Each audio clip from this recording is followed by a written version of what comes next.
My name is Priyanka and I study a Bachelor of Laws at Murdoch University.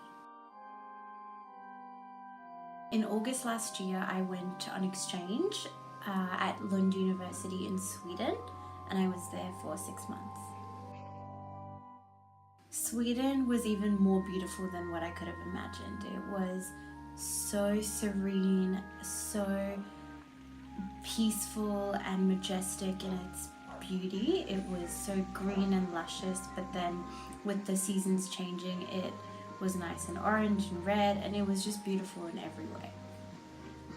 Suicide and depression is often talked about in Sweden and in Scandinavia in general, so it's a big problem because of the lack of sunlight they have there during the winter months, and it was all over the news quite often.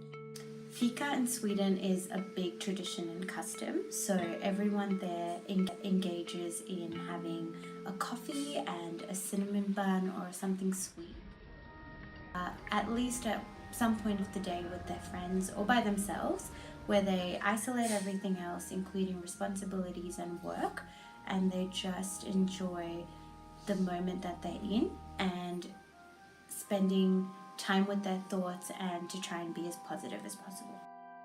So my university mentor introduced me to it, and he said that we should all go and try it together as a group. So we did that, and then after that I did them on my own, either by myself or with my friends.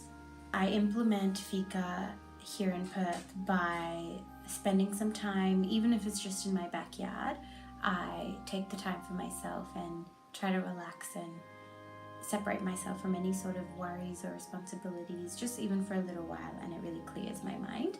I would recommend Fika to other people because I think it's so important to actually have that time where you zone out, and even if it's from something simple as technology, it really makes a huge difference in your headspace and how you go about with feeling positive and recharged for the rest of the day or the week. Some of the benefits of Fika are that you really prioritize yourself. So I think most people tend to forget what their body is telling them, what their mind is telling them to do, and they just keep going in with the busyness of work and studying and everything else that life has. But Fika really makes you stop, and it makes you take in the moment that you're in and distance yourself from anything that's troubling. And I think it just really helps with your mental health, which is why I think when I was in Sweden, I really took advantage of that, especially being on my own over there, and seeing how people do it all the time. I'm always down for a Fika.